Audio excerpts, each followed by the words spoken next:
I'm thrilled to have Grant Stinchfield with us today. He is a longtime news host and currently hosts Stinchfield Tonight on Real America's Voice. He has a great podcast, Stinchfield Podcast. Check that out. Grant, welcome to the show.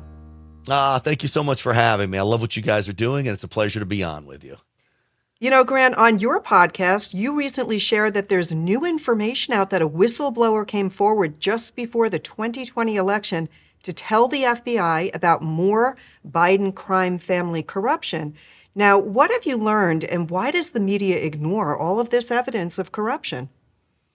Well, it's clear to me that I think the media is totally calling the shots of the Biden administration. I used to think that the Democrats controlled the media, and that's been a long time narrative for a long time. I think it's the opposite now. I think the media controls the Democrat Party. The media sets the agenda, and in return, the media will also cover for the Democrat Party, and that includes the Biden crime family. So as the media covers for them, we've got word, thanks to my buddy John Solomon, who also does a show over at Real America's Voice. His Just the News outlet, which is really amazing, found that another so-called whistleblower, call them an informant, whatever you want to call them, comes forward to the FBI in 2020 before the election, is giving the FBI all kinds of information surrounding the Hunter Biden case, evidence of Biden family corruption. And apparently, according to John Solomon, the IRS agents that are investigating Hunter's crimes in Delaware tell the other FBI agents to stand down. Now, it's come out that Peter Schweitzer, who wrote the book Clinton Cash, he's been at the forefront of investigating all kinds of corruption, but specifically the Bidens most recently. Peter Schweitzer thinks he's the informant. He was researching a book on the Bidens, and he had all this evidence. He comes forward to the FBI, and they basically shut him down. They scuttled him. So he believes he's the one that this FBI agent who goes before a congressional committee, he was the number 2 guy in D.C., to tell the story about how the FBI shut their investigation down. This is just unbelievable. It's like every day we're learning something new. And we know that the House launched an investigation into these allegations that Joe Biden financially benefited from his son's foreign business dealings. But we'll have to see how that works out. I mean, Kevin McCarthy has stated that the investigation may not lead to an impeachment. And of course, a Democrat-controlled Senate likely won't find him guilty. These things can take months or even years. But I think the American people absolutely deserve to know the truth. So the investigation is so important. Speaking, go ahead. Well, I was just going to say that this week, you know, you've got Attorney General Merrick Garland going before Congress. The questioning has been so poignant and putting him on the spot. And I think if you could take anything away, it is a purposeful blindness on behalf of the Justice Department when it comes to anything Democrat-related or Biden-related. So they turn a blind eye to everything going on and then, of course, focus in on Republicans. And I think that became clear just how willfully blind the Justice Department is to what's going on with the Biden administration. And clearly there is so much evidence that there was money, millions of dollars, $20 million flowing through all kinds of shell companies back to at least 9 Biden family members from China, Russia, Bulgaria, Romania, all of these places. And to have the media turn a blind eye to it, the Justice Department turn a blind eye to it, it tells me that our system is now so corrupt. The only way it changes, in my opinion, is if we get President Trump back in office. Yeah.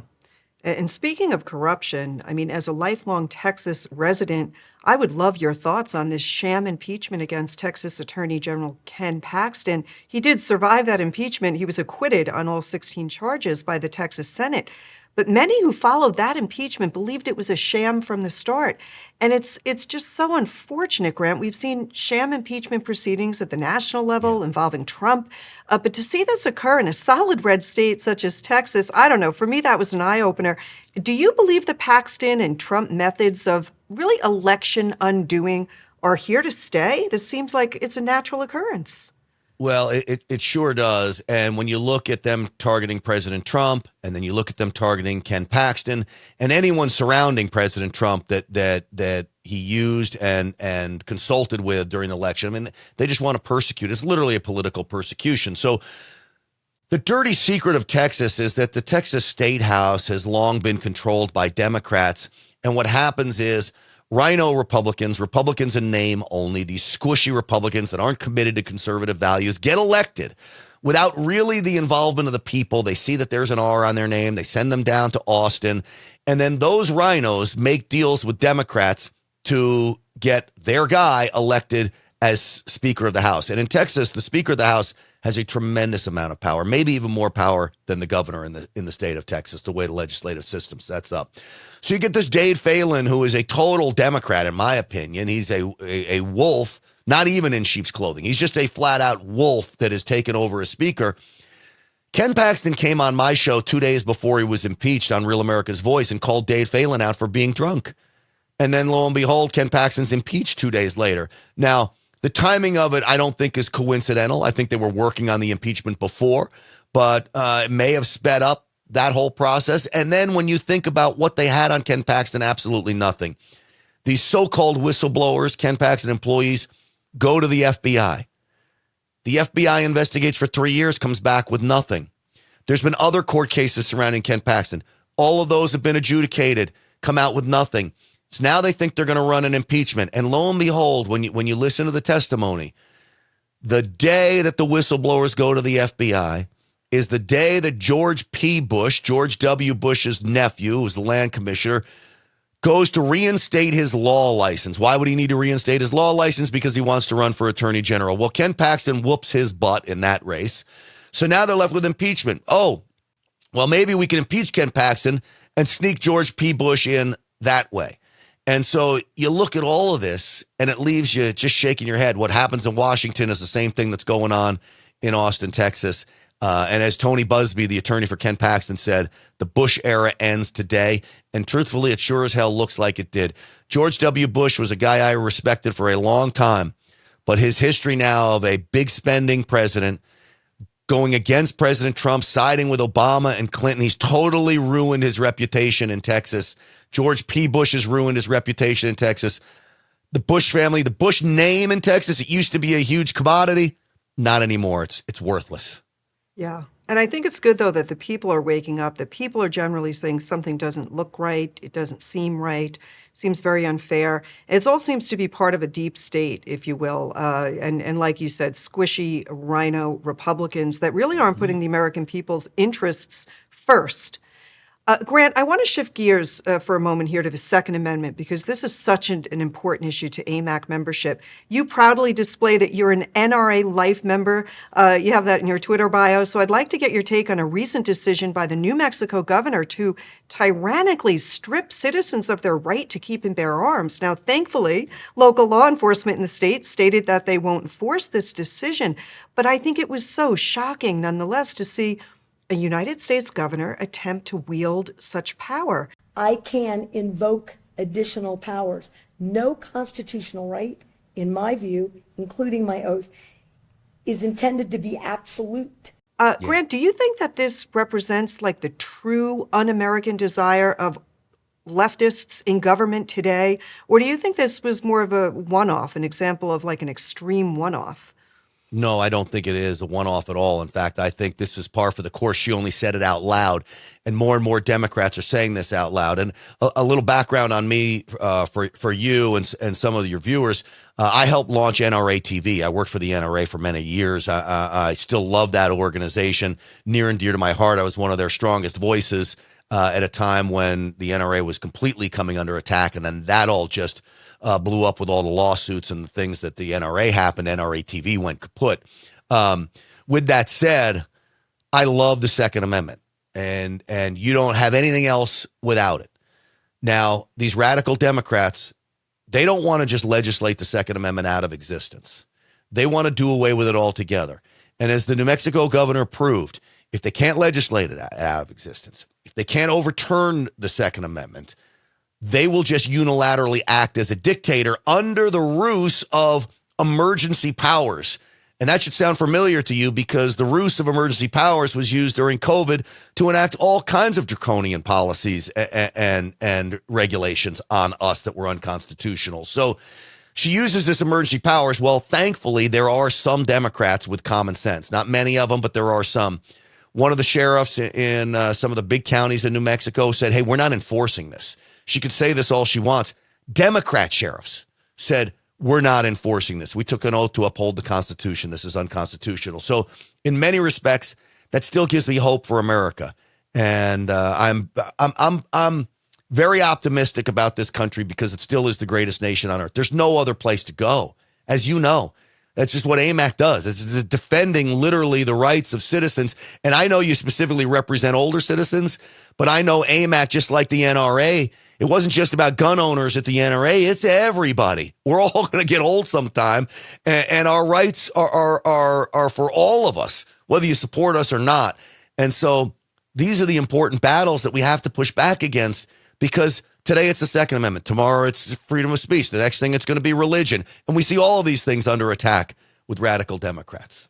Yeah, it's a slippery slope. And if we don't change the course, the direction that our country is headed, I am fearful, while I do have great hope, this presidential election is going to be an election of a lifetime, the election of a century, perhaps the most important since our founding. It just seems that so much has changed, and so many areas of American culture have really shifted drastically. Now, you cited your refusal to badmouth Tucker Carlson as one of the key reasons for your departure from Newsmax.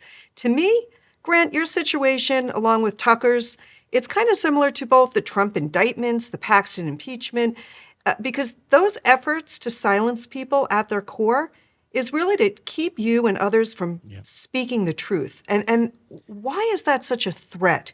What is it about the truth that is so threatening to people who are attempting to silence folks like you? And then what do we do? How do we combat those threats that they impose? So let me clarify a small difference between, look, I was deplatformed from YouTube. I don't even have a YouTube channel anymore. They blew it up. When I sat down to watch an NBA playoff game, I went on my YouTube TV and tried to, and I'm looking at my son. I can't get my YouTube TV up. My son says, Dad, they canceled your YouTube TV also. And so they just wiped me out off YouTube. Yeah. There's a little difference. I refused to badmouth Tucker Carlson. He was my direct competition when I was at Newsmax. We both did 8 o'clock. I mean, he's so much bigger than I was, but I refused to badmouth him. I did not want to stop asking questions about money going to Ukraine. The leadership at Newsmax had a different view. They looked at Fox's competition. They wanted us to bash the competition. They had big whatever in Ukraine. They thought that was the right thing. You know what? Chris Ruddy, he owns Newsmax. I work for him. He doesn't like what I say. It's his right to let me go, right? I mean, it's his business. So just as if I had a truck driver, and I used to own trucking companies, if he's out there putting a big vote for Joe Biden sign on his truck, I'm saying, no, you're not allowed to do that. It's not free speech. That's my truck. Well, it was Newsmax's thing. Now, it's unfortunate, but that's just the way it goes. That's capitalism. The other side of free speech is when they cancel you at every step of the way.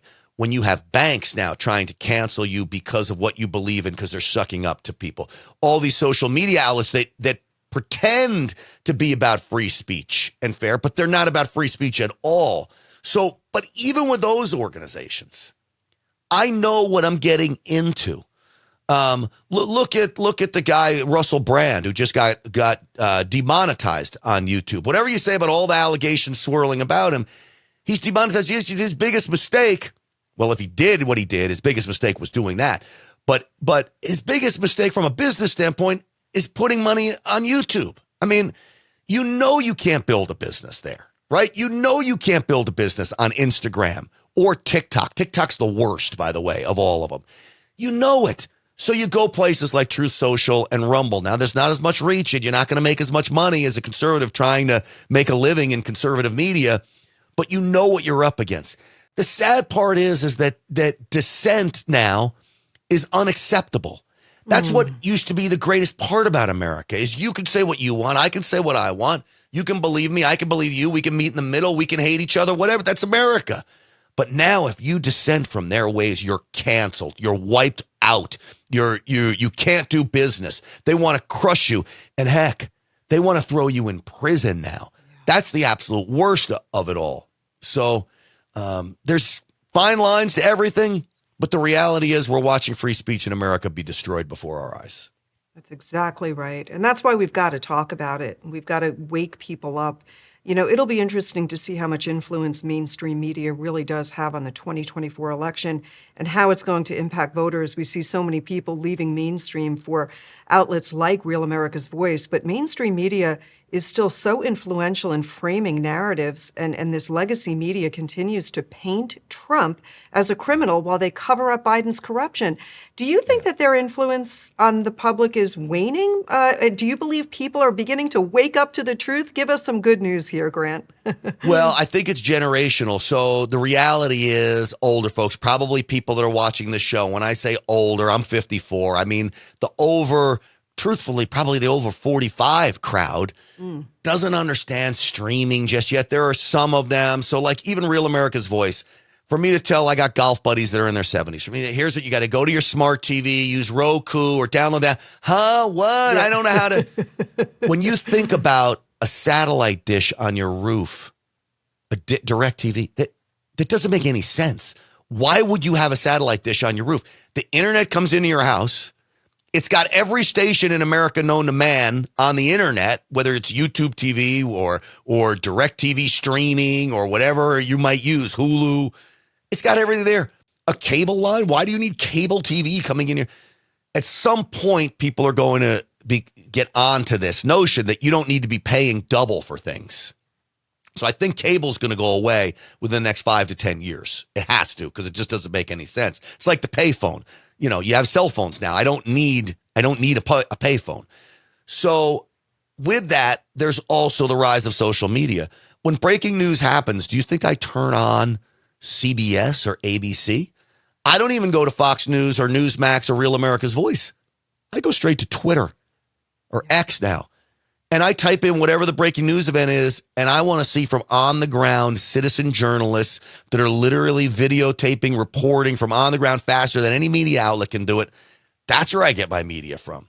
But I've got to be smart enough to separate what's right, what's not, what's true, what's false, what's propaganda, what's not. But I have faith in me and faith in the American people.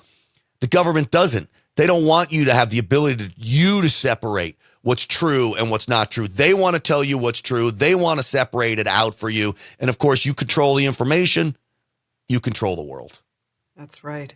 We've got to pray for discernment, for wisdom, and just for God's blessings over this great country. We've got to do much work ahead of us over the next 14, 15 months. Grant, thank you so much for joining us today. Thank you so much for the work that you do to bring the truth to millions of Americans, and God bless you. Well, you know, I joined AMAC after you guys started coming on and advertising on Real America's Voice, and I looked into the organization. I didn't just do it just because you guys are advertisers, but I saw what AARP is, and I've known for a long time that's a liberal leftist lunatic organization, and AMAC literally is doing such great work. And again, I really look at it like the NRA didn't just represent gun owners. They represent everybody's rights. AMAC's fighting for what's right. It doesn't matter whether you're 50 or whether you're 20. What's right is right. And I appreciate the work that you guys are doing. Grant, thank you so much. Today's episode is sponsored by Emergency Assistance Plus. Now, your membership with EA Plus provides you with an extra layer of protection anytime you travel. Whether you're thousands of miles away or on a short road trip away from home, you'll have peace of mind should a medical emergency arise. EA Plus membership gives you access to a team of highly skilled professionals, and they will ensure that you receive proper medical care and get fast and reliable transportation home. Get that extra layer of protection anytime you travel. Become an EA Plus member today. Call EA Plus at 800-445-3575 or visit emergencyassistanceplus.com/BFA podcast.